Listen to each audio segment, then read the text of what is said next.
வணக்கம் மக்களே! தமிழ் சினிமாவுல முதல் 1000 கோடி அடிக்க போற படம் அப்படின்னு சொல்லிட்டு, சூப்பர் ஸ்டார் ரஜினி, லோகேஷ் கனகராஜ் காம்போல நாகார்ஜுனா, சௌபின் சாகர், அமீர் கான், உபேந்திரான்னு மாநிலத்துக்கு ஒரு ஆள கூட்டு வந்து பில்டப்போட இறங்குன படம் தான் கூலி. கொடுத்த பில்டப்புக்கு ஒர்த்தா இல்லையா? அந்த 1000 கோடி இந்த படம் அடிக்குமா? இல்லையா? அப்படிங்கிறத பார்த்துருவோம். படத்தோட கதை என்ன அப்படின்னா, விசாகப்பட்டினம் ஹார்பர ரிலீஸுக்கு எடுத்து நடத்திட்டு வர்ற நாகார்ஜுனா, அங்க ஸ்மக்லிங் மட்டும் இல்லாம இன்னும் சில வேலைகளையுமே செஞ்சுட்டு வர்றாரு. அதுக்கு வேலை செய்யற கூலிகளுக்கு எல்லாமே ஹெட் மாதிரி இருக்கவர் தான் சௌபின் சாகர். இவரு யாராவது அவங்களுக்கு எதிரா வேலை செஞ்சா ஆளையே போட்டு தள்ளுற ரகம். அப்படியே இந்த பக்கம் நம்ம சூப்பர் ஸ்டார் ரஜினி சென்னையில ஒரு மேன்ஷன் வச்சு நடத்திட்டு வர்றாரு. அவருக்கு தன்னோட நண்பர் சத்யராஜ் இறந்த தகவல் கிடைக்க, இவரும் கிளம்பி அங்க போறாரு. போனதுக்கப்புறம் அது கொலையா இருக்குமோ அப்படிங்கிற சந்தேகம் ரஜினிக்கு வேற. அத கண்டுபிடிக்கிறதுக்காக சத்யராஜோட அந்த ஹார்பருக்கு இவங்க கிளம்புறாங்க. சத்யராஜோட மக தான் ஸ்ருதிஹாசன். இதுக்கப்புறம் அத ரஜினி எப்படி கண்டுபிடிச்சாரு? நாகார்ஜுனா பண்ற தொழில் என்ன? அதுல சத்யராஜ் எப்படி உள்ள வந்தாரு? எப்படி செத்தாரு? அப்படிங்கிறத ரஜினி கண்டுபிடிச்சாரா? இல்லையா? அவங்கள பழி வாங்குனாரா? இல்லையா? அப்படின்னு சொல்லிட்டு அடுத்தடுத்து நடக்கிற பல சம்பவங்கள தான் இந்த கூலி.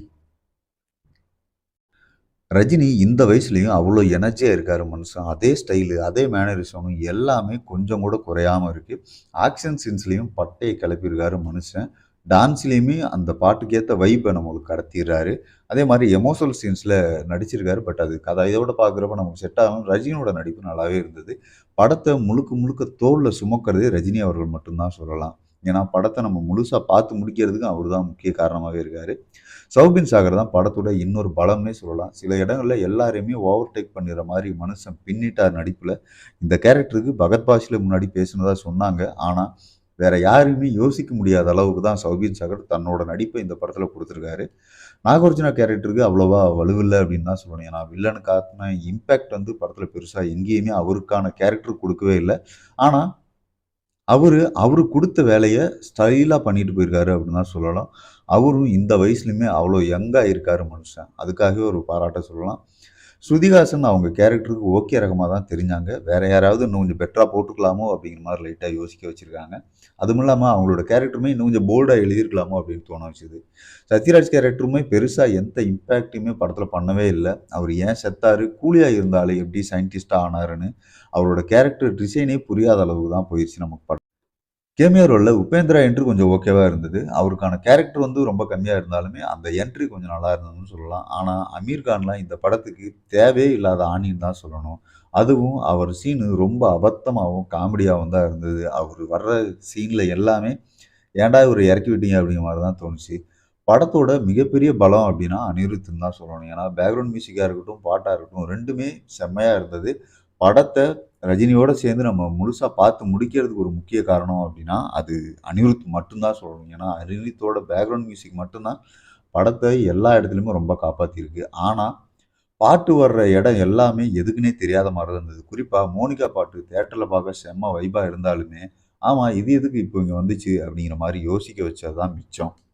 படம் ஃபர்ஸ்ட் ஹாஃப்ல ஓரளவுக்கு நல்லா தான் போச்சு. பெருசா ரஜினி படத்துல எதிர்பார்க்குற நெறைய வாவ் மொமெண்ட்ஸும், திருப்பங்களும் எதுவுமே இல்ல அப்டின்னாலுமே, ரஜினி சத்யராஜ் கொலைய விசாரிக்க ஆரம்பிச்சதுமே கொஞ்சம் இன்ட்ரஸ்டிங்கா நகர ஆரம்பிச்சது கதை. ஏன்னா, அதுக்கு முன்னாடி ஒருத்தரோட கேரக்டர் இன்ட்ரோவ குடுத்து முடிச்சதுக்கு அப்புறம் தான் நேரடியா கதைக்குள்ள வருது கதை. அதுக்கப்புறம் ஓரளவுக்கு நம்மள ஹோல்ட் பண்ணிருது அப்டின்னே சொல்லலாம் இந்த ஸ்க்ரீன் பிளே.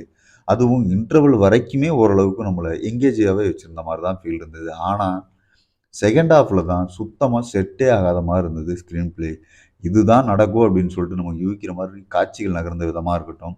ட்விஸ்ட்ன்னு வச்ச எல்லாத்தையுமே நாம இதுக்கு முன்னாடி லோகி படங்கள்ல பார்த்ததுனால, அதையும் கூடவே நம்ம ஈஸியா யூகிக்க முடியிற அளவு தான் இருந்தது. காட்சிகளும் எந்தவித பரபரப்புமே இல்லாம போனது. பல மைனஸ் இருக்கு அங்கங்க. அதையும் தாண்டி படம் பார்த்துட்டு இருக்கப்ப உங்களுக்கு ஏகப்பட்ட கேள்விகள் வந்துகிட்டே இருக்கும் செகண்ட் ஹாஃப்ல. இந்த கேள்விலாம் ஏன்டா நமக்கு வருதுன்னே யோசிக்க வச்சிருந்தாலுமே, படத்த மொத்தமா கவுத்து விட்டது அந்த கேள்விகள் அப்டின்னே சொல்லலாம். குறிப்பா லோகி வில்லன் கேரக்டர்ல யாருக்கு முக்கியத்துவம் குடுக்குறது அப்டின்னு சொல்லிட்டு குழம்பி எல்லா பக்கமே சொதப்பி வச்சிருக்காருன்னு தான் சொல்லணும். அதுதான் படத்துக்கு மிகப்பெரிய மைனஸாவே முடிஞ்சிருது. ஏன்னா, நாகார்ஜுனாவுக்கு முக்கியத்துவம் குடுக்குறதா, சௌபின் சாகருக்கு முக்கியத்துவம் குடுக்குறதா அப்டின்னு சொல்லிட்டு பெரிய குழப்பத்திலே இருந்திருப்பார் போல லோகி. பேசாம சௌபின வச்சே படத்த கூட நகர்த்தியிருக்கலாம் போல அப்டின்னு தான் நம்மளுக்கு தோண வச்சுது. ஏன்னா, நாகார்ஜுனா கேரக்டர் இவர் தான் முக்கியமான வில்லன் அப்டின்னு சொல்லிட்டு எந்த இம்பாக்ட்டையுமே குடுக்கல. ஆனா, அவரோட நடிப்ப அவரு பக்காவா குடுத்திருந்தாலுமே கதையில அவருக்கு வலுவில்லாதனால, அது சுத்தமா படத்துல எடுபடவே இல்ல. ஆனா நம்ம பாராட்டு தெரிவிக்கணும் அப்படின்னு சொல்ட்டீங்கன்னா, ஃப்ளாஷ்பேக் போர்ஷன்ல அந்த ரஜினியா இருக்கட்டும், அதுக்கு குடுத்த ரஜினியோட வாய்ஸா இருக்கட்டும், அதுக்கு இவங்க குடுத்துருக்க உழைப்பு வந்து மெனக்கெடலுமே ரொம்ப பெருசா இருந்தது. அதுக்கு நம்ம மிகப்பெரிய பாராட்டுகளும் தெரிவிச்சுக்கலாம். ஆனா, அத ஷார்ட் டைம்ல வச்சத விட, இன்னும் கொஞ்சம் லென்த்தா காட்டியிருந்தா கூட நம்ம கொஞ்சம் நல்லா இருந்திருக்குமோ அப்படின்னு தான் தோணுச்சு. அதே மாதிரி இடைவேளை முடிஞ்சதுக்கு அப்புறமே கிளைமேக்ஸ் தான் கொஞ்சம் நல்லா இருந்த மாரி தோணுச்சு. அங்கேயுமே அமீர் கானோட பீடிய பத்த வச்சு எவ்வளோக்கு இணையா பண்ணி வச்சிருக்கு அப்படிங்கிற மாரி தான் தோணுச்சு. வெளிய வந்தா போதும் அப்படிங்கிற மாரி நமக்கு தோணவே ஆரம்பிச்சுருச்சுன்னு சொல்லலாம். படத்தோட நீளத்தையுமே இன்னும் கொஞ்சம் ட்ரிம் பண்ணிருக்கலாம். ஏன்னா அமீர் கானு, உபேந்திராவோட கேமியோலாம் படத்துல தேவையே இல்லாத மாரி தான் இருந்தது. அது எல்லாமே ட்ரிம் பண்ணியிருந்தா கூட நமக்கு இந்த லேக்கிங்னஸ்லாம் தெரிஞ்சிருக்காது அப்படிங்கிற மாரி தான் எனக்கு லைட்டா தோணுச்சு. இத்தன குறைகள் தெரியறதுக்கு நம்ம படத்து மேல வச்ச அதீத எதிர்பார்ப்புமே ஒரு காரணம்னு சொல்லலாம். ஏன்னா, இந்த படத்துக்கு இவங்க குடுத்த பில்டப்பா இருக்கட்டும், அடுத்தடுத்து வந்த பேட்டிகள் எல்லாமே இந்த படத்து மேல நமக்கு ஒரு பெரிய எதிர்பார்ப்பு உண்டாக்கிச்சுன்னே சொல்லலாம். இது ரஜினி ரசிகர்கள் அவங்களுக்காகவே படத்த கொண்டாட செய்வாங்க அப்படின்னு சொல்லலாம். ஏன்னா, ரஜினி ரசிகர்கள் இந்த படத்த கொண்டாடிட்டு தான் இருக்காங்க. மத்தவங்க ஒருவேளை எதிர்பார்ப்புகள் இல்லாம பார்க்குற நபர்களுக்கு இந்த படம் ஓகேவா தெரியலாம்.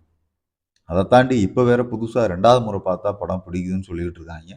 ஸோ ஃபர்ஸ்ட் டைமே பார்க்காதவங்க தியேட்டர்ல விருப்பம் இருந்தா பாருங்க.